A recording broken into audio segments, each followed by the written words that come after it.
Hello everyone, and I am here with a new class and a new topic, that is error calculation. And this topic is really important for any kind of competitive exam. So just be focused and just listen the lecture sincerely. Okay, so let's we assume that uh, there is a function f that is a function of two variable, one is x and another is y. Okay, so f can be written as f of x and y. Now this x and y supposed to have the values of x and y as well, but as we know, a absolute value of any variable is not possible experimentally. So let's take an example that the value of x has a range from x plus delta x to x minus delta x, that is written as x plus minus delta x. That means the absolute value of x is in between this range, x plus delta x to x minus delta x, and absolute value of y is in between y minus delta x to y plus delta x, and it is written as y plus minus delta y. That means the value of these two variables must be equal to x and y, but due to some reason, some un maybe some unexplainable thing has happened, and the values are deviated, and the values of x is now is x plus delta x or x minus delta x, or y is like y plus delta y or y minus delta y. So since these two values, the values of two variables has already changed, that means the value of the function must be changed. Okay, and that function must have any value from f minus delta f to f plus delta f. Okay, so this delta x, the delta y and delta f, that means the deviation from the exact value, it is called the error. Okay, and this is called absolute error. That means the x has a deviation of delta x from its absolute value, and the y that has the deviation of delta y from its absolute value, or that f that has a deviation of delta f from its absolute value. Okay, let's try some example to just understand these things better. So we can write the thing, let a function f, that is our area of a rectangle, and so that means area of rectangle is written as length into breadth. Okay, so length,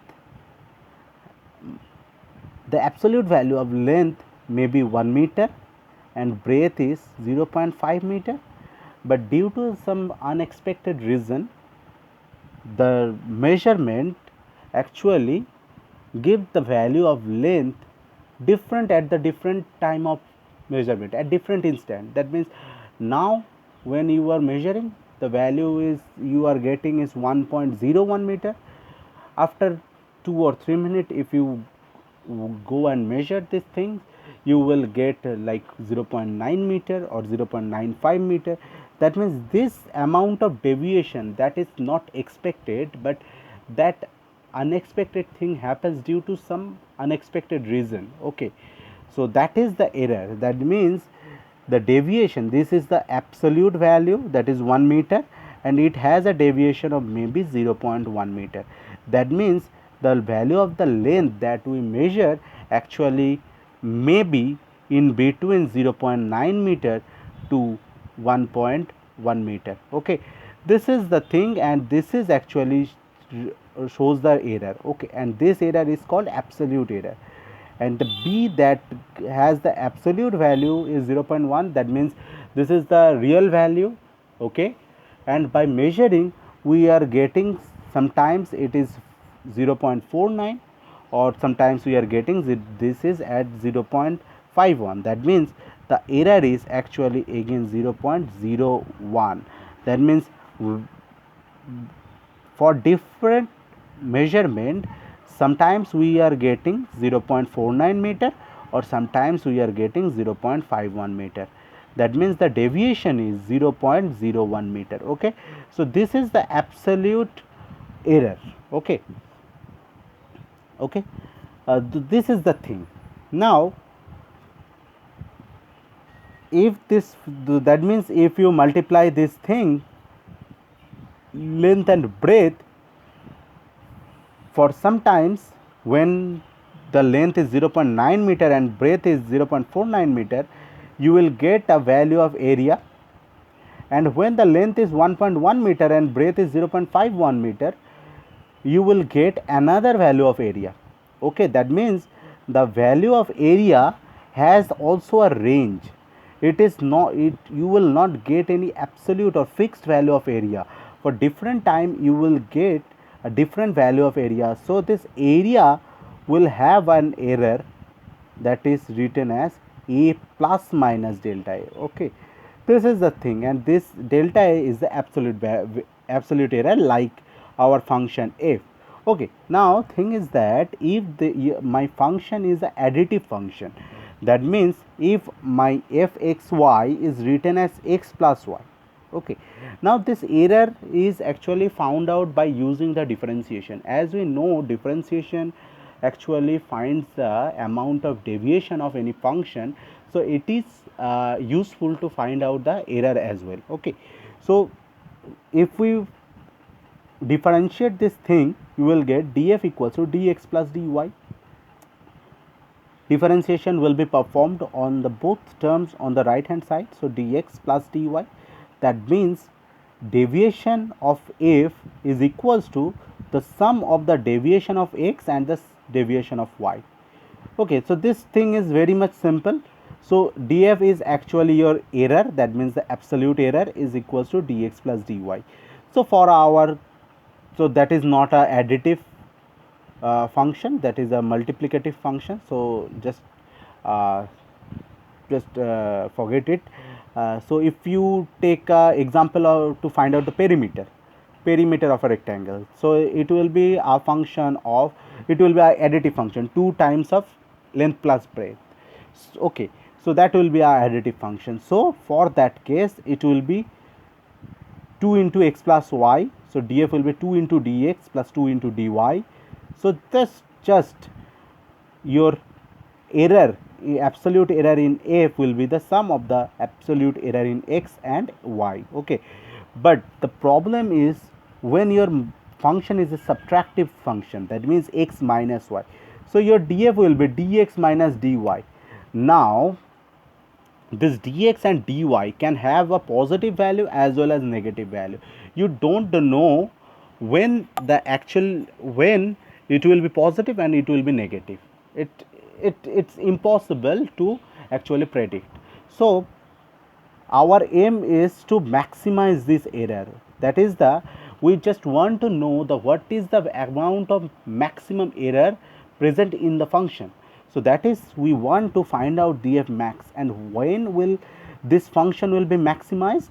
This dx is all in positive, that's dy with a negative sign before it. If this dy becomes negative, that whole term will give you a dx plus dy, that will maximize the error. Okay, so we never actually perform this negative or perform any kind of subtraction during finding our error.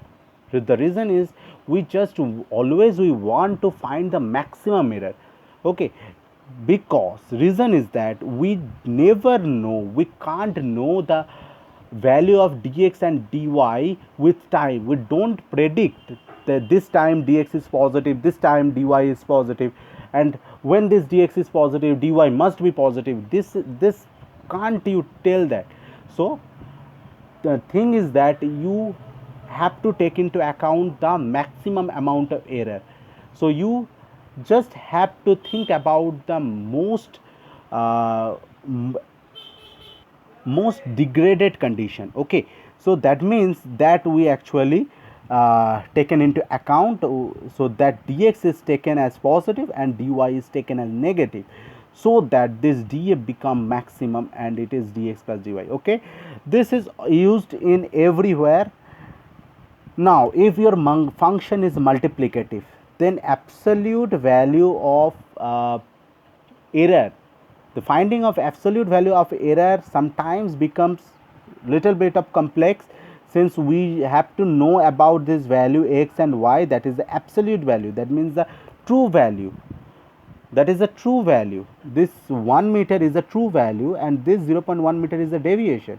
This 0.5 meter is a true value, this 0.01 is the deviation.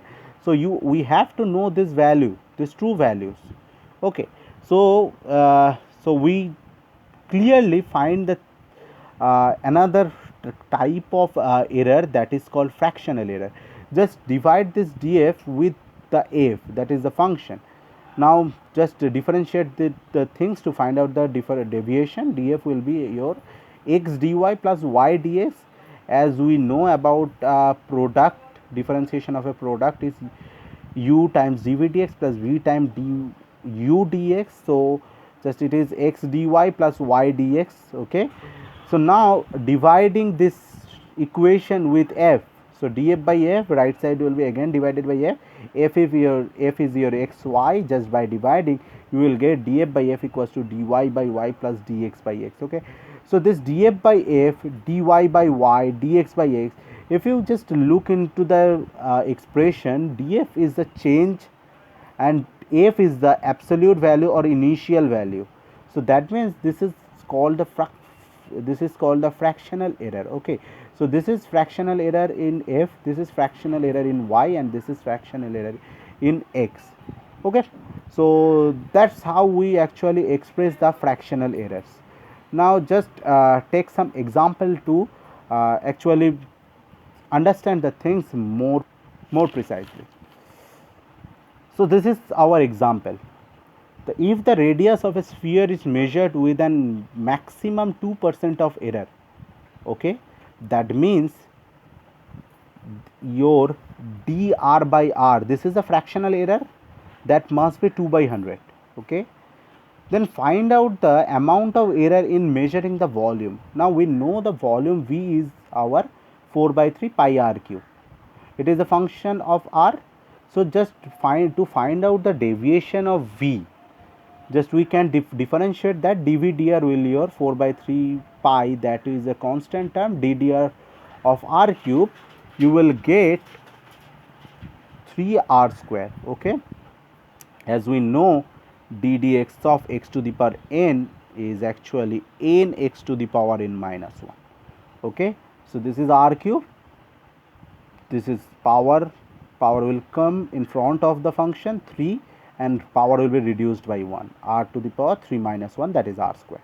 Okay, just multiply the dr to this is 3r square dr.